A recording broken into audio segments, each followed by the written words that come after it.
Hello, my name's Ted Wiese. I am an Innovation Works mentor. I've done that for the past 3 years. Frank Knott, who was the founder of Innovation Works in Baltimore, approached me about his idea before it actually started back in 2017.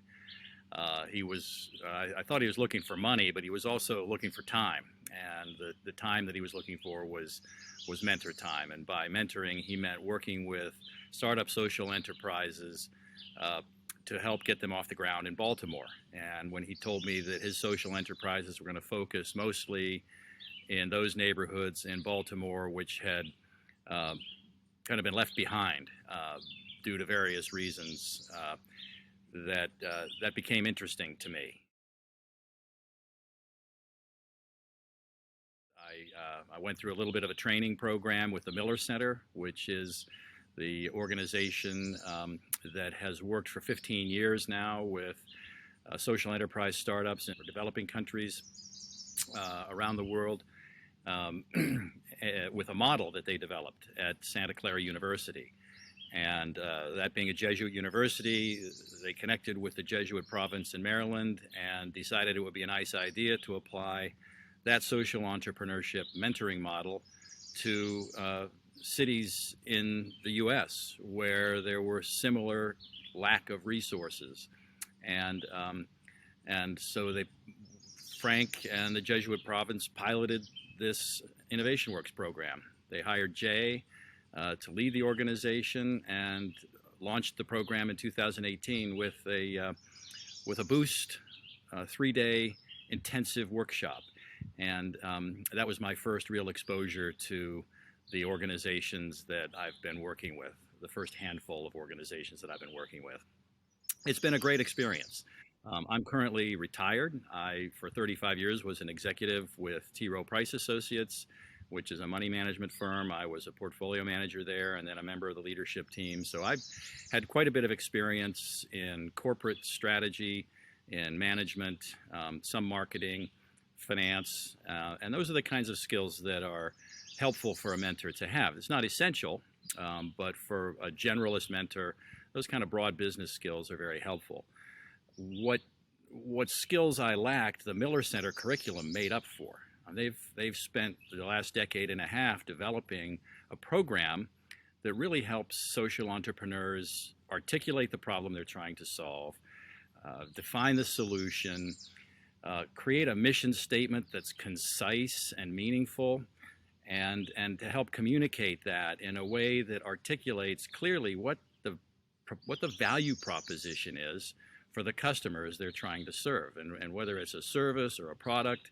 Um, we can get into some specific examples, but it's amazing how many people with good ideas just haven't gone through the disciplined process of articulating those ideas in a concise way. And a big part of what mentors do is just to help those entrepreneurs accomplish that articulation. And once they can define what they do, once they've thought about the market they're trying to serve specifically, they can then uh, they can then define what their differentiating value is. Once they define their differentiating value, they can start to put unit economics around it. In other words, they can start to put a price on it. One of the organizations I've worked with is an inner city gym.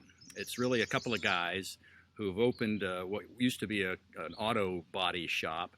They put some weights and some beams and some mirrors and things in, and put a refrigerator in for water and that kind of thing. And they're trying to provide holistic health enhancement services to students in Baltimore, and they're partnering with various organizations like Squash Wise, which is similarly motivated organization in the East Coast, with the Baltimore Police, and with the school systems, to bring these kids to the gym to help them get in shape and to help them understand how life habits can improve their life, their their mental acuity, um, their longevity, their performance at school, and they've identified lack of physical activity and obesity as one of the big problems, and it lies at the root of this. So they're trying to address that. And so going through them on what is the product they're trying to sell. Well, it's a service, really. It's providing a gym space for people to work out. Is it a workout time? Is it a membership to a gym? Is it measured in hours? Is it measured in sessions? And so helping them work through those details and come up with a way to think about pricing in terms of hours, in terms of sessions, that they can then tie back to the coaches who are involved and build out a model that consistently measures the revenues, the costs, and the net profit. In most cases, it's not a net profit, it's a loss.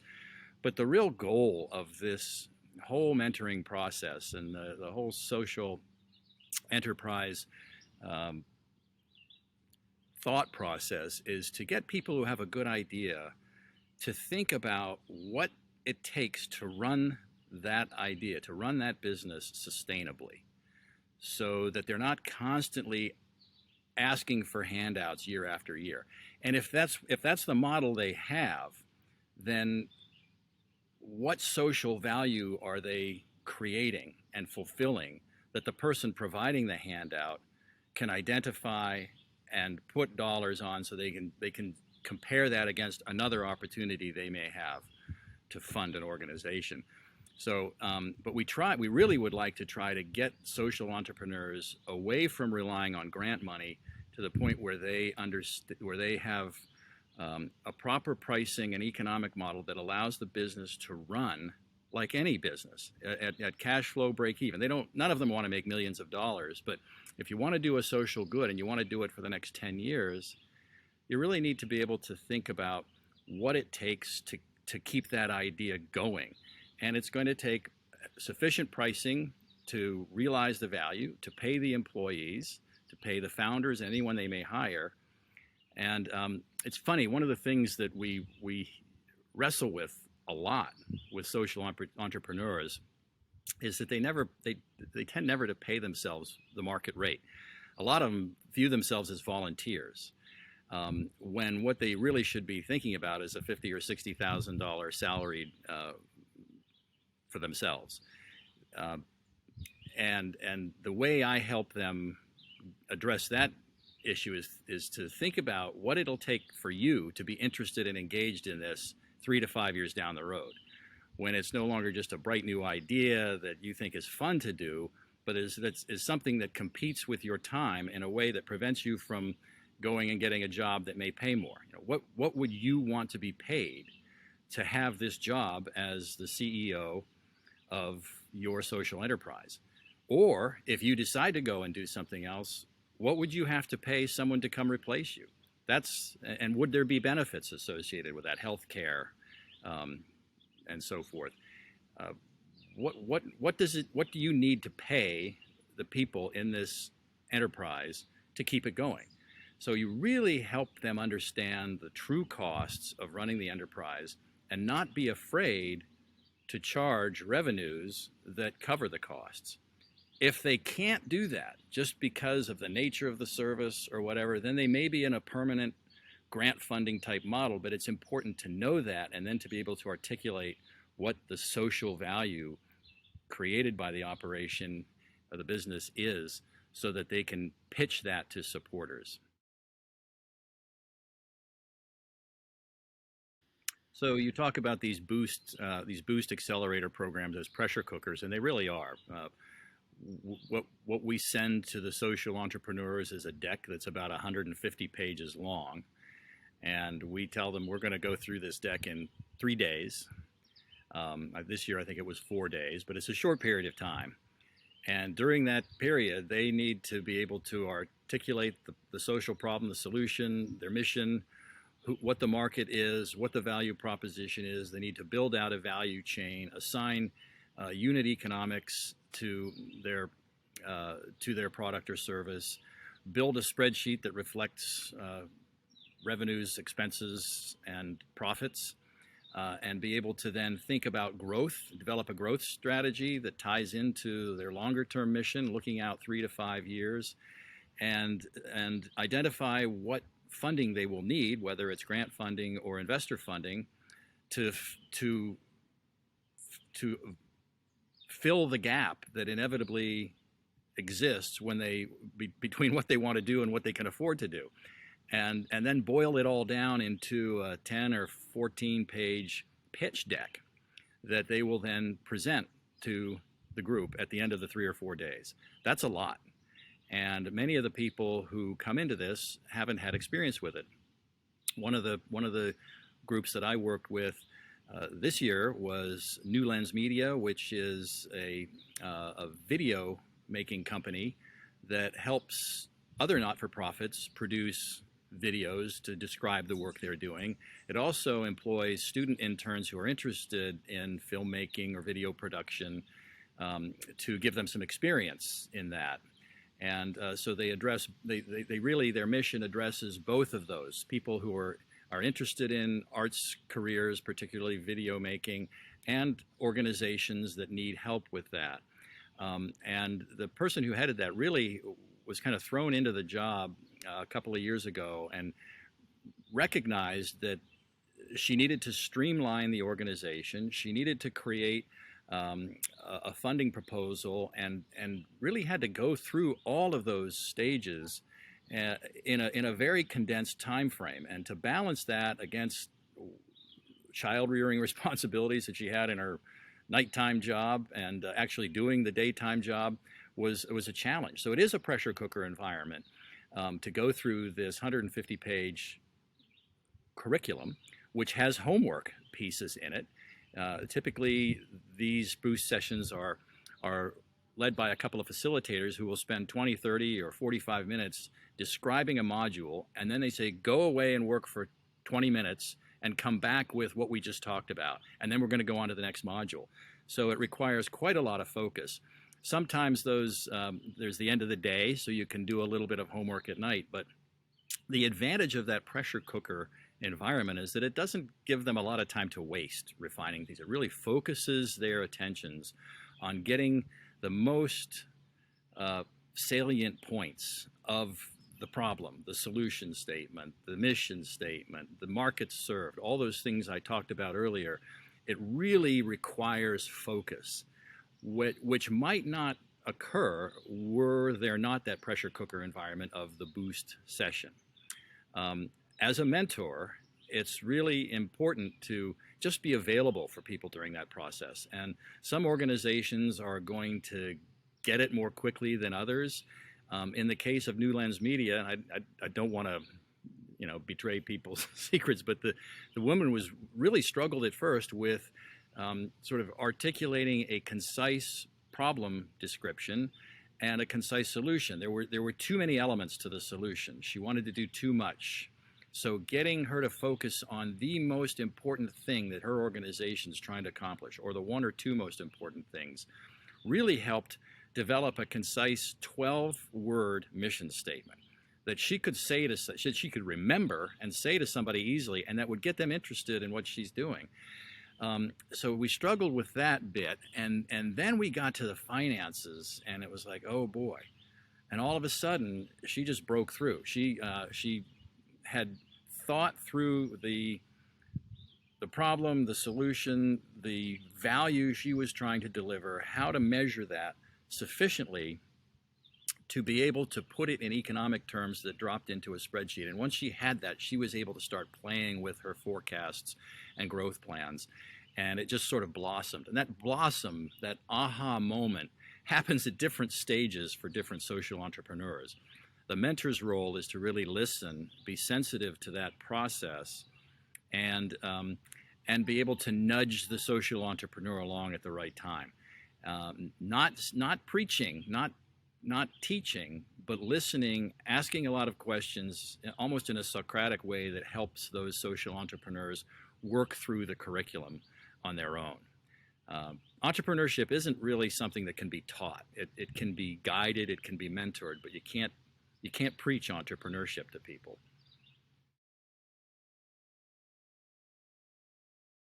Yeah, so taking industry focuses in strategic initiatives and trying to pick areas where Baltimore may have a unique advantage in building an industry or or fleshing out a value chain. And I know Innovation Works has been involved in a couple of those. There's the Lexington Market restart.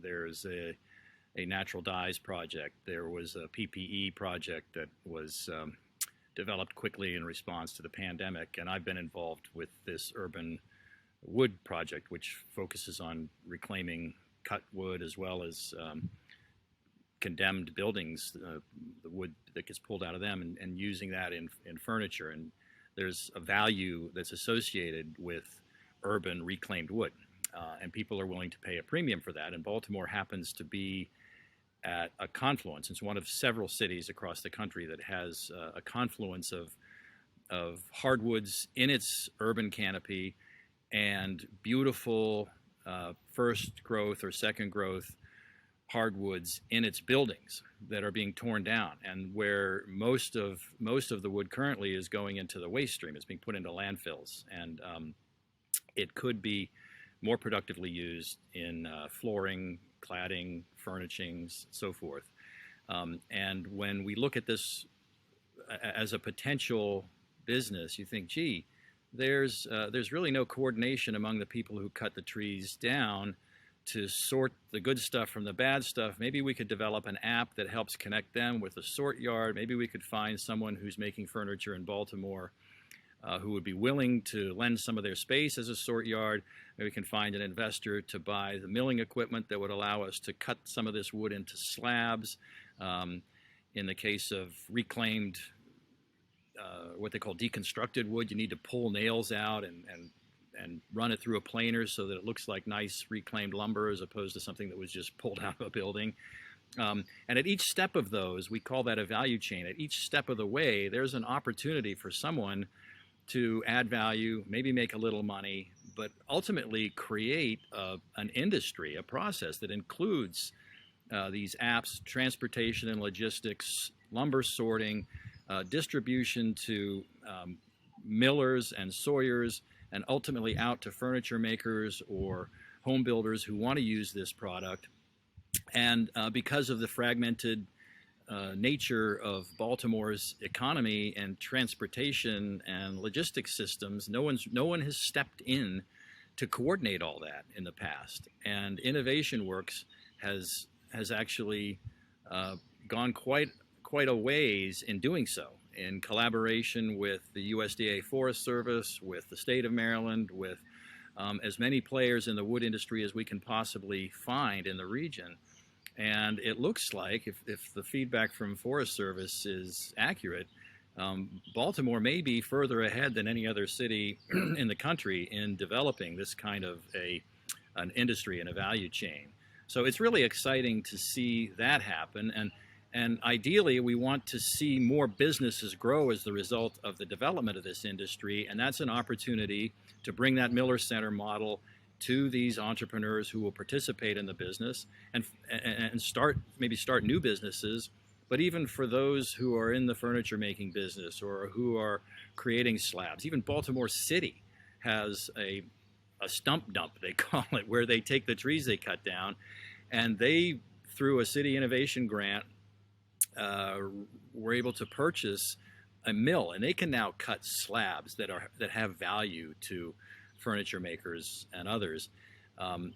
Each of these organizations along the value chain can use some mentoring that helps introduce them to the Miller Center model in a way that helps them become better business people and think more about running sustainable businesses in what's really a sustainable industry. I mean, it's the trifecta. It's ecologically friendly because it reduces carbon that's released into the atmosphere by capturing it in buildings. It creates jobs in the city. It creates economic activity, and so it touches a lot of really good areas, and it helps do so in a sustainable way.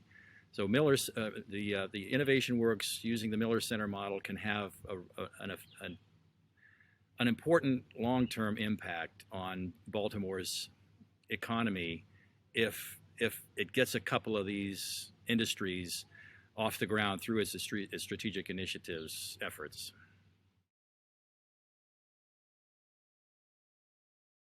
Yeah, what I have gotten personally out of mentoring in Innovation Works is a couple of things.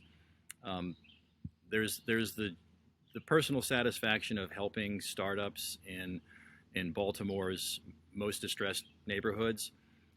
It goes more slowly than I would like, obviously, but everything seems to do. And this is an area that just is under resourced.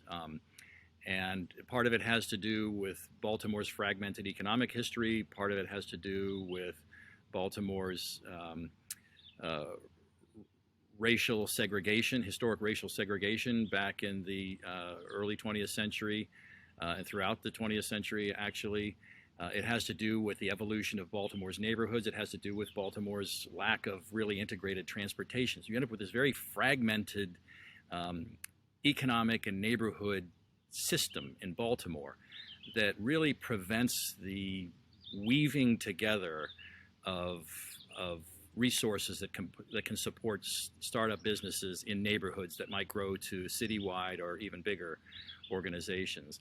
So being part of an effort that provides that weaving, that provides the fabric of resources and support for entrepreneurs who are trying to get something going in their neighborhoods that they know will help employ people that need it, that will bring value to their communities, is very satisfying.